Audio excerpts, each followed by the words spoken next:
The arena on Karos Prime was built to make winners feel small. Miles of black stone rose in concentric tiers, carved with the names of conquerors from 100 species. Above it all hovered the imperial dais, where the champions of the Karosi Dominion were crowned, and where their prizes were chosen.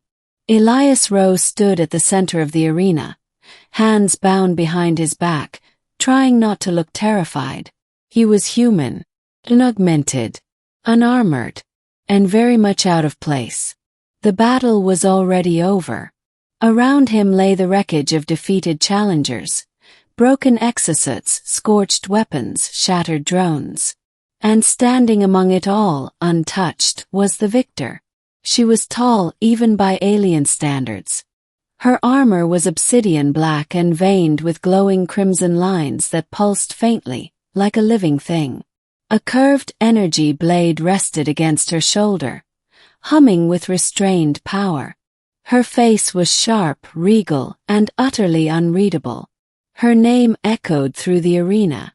Vareshka the Unbroken, champion of the Dominion, slayer of warlords, conqueror of 3 systems. And now she was entitled to a prize.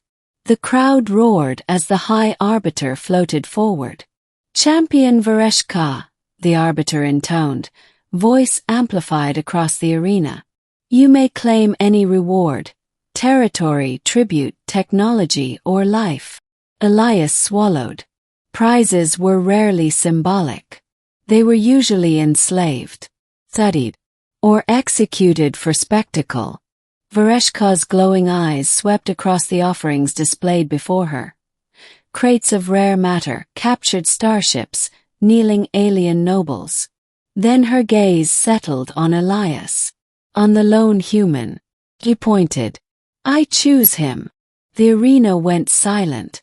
Confusion rippled through the crowd, followed by laughter, disbelief, and angry murmurs. A human, someone shouted. A weakling. What use is that? Even the Arbiter hesitated. Champion, you may choose anything. Why claim such a fragile creature? Vareshka didn't answer. She stepped down from the dais, each footfall echoing like a verdict. When she reached Elias, she stopped inches from him and looked down. Elias met her eyes, heart pounding. Congratulations, he said hoarsely. I guess. Something unreadable flickered across her expression. She turned back to the Arbiter. I have made my choice. The Arbiter inclined his head. Then by Dominion law, the human is yours. Energy restraints snapped around Elias's wrists, and then vanished. Instead, Vareshka placed a heavy gauntlet hand on his shoulder. Touch him again, she said calmly, and I will remind you why I won. No one moved.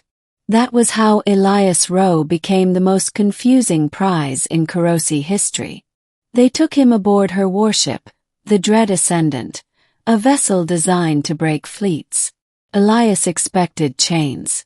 Instead, he got a private quarters, medical scans, and food compatible with human biology. When he finally gathered the courage to ask why, Vareshka was standing at the viewport, watching stars slide past.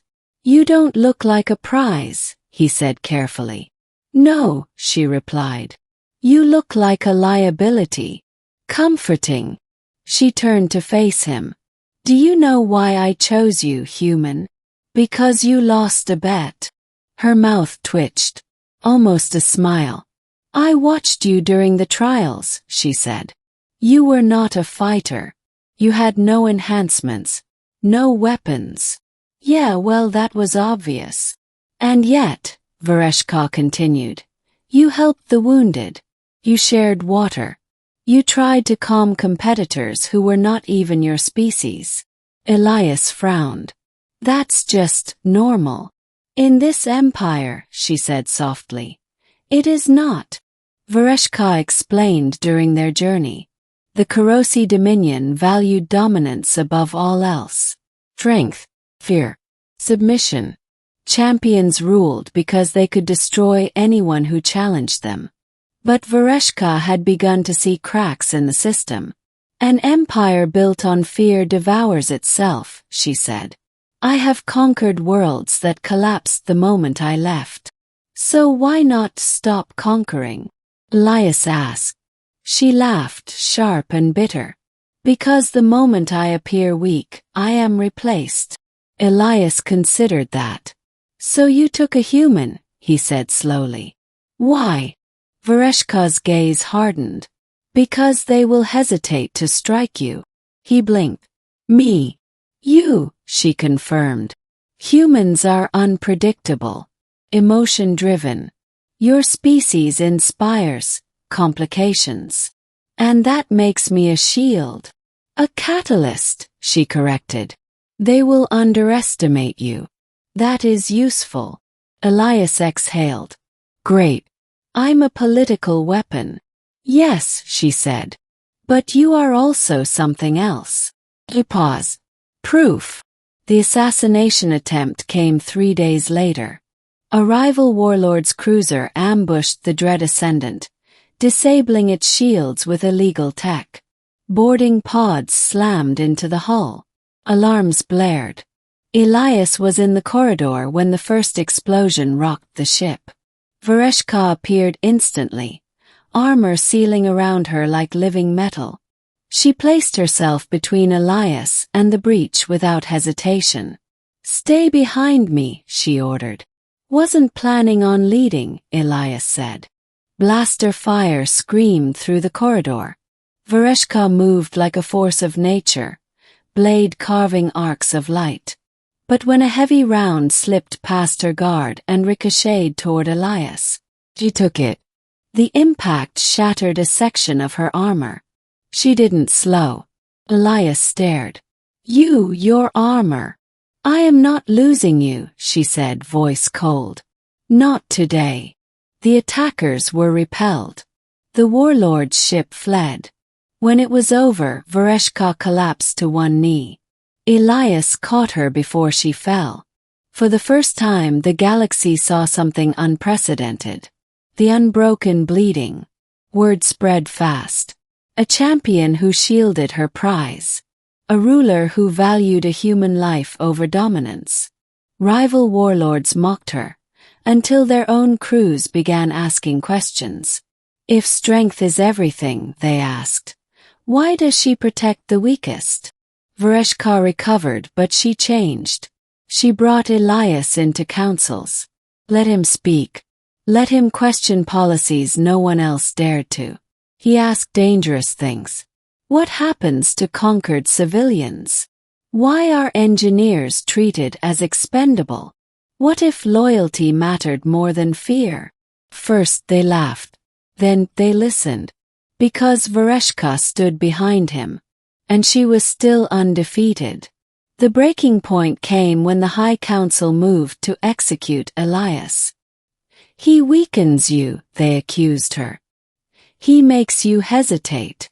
Vereshka stood before them, armor scarred, eyes blazing. Yes, she said. He does. The chamber fell silent.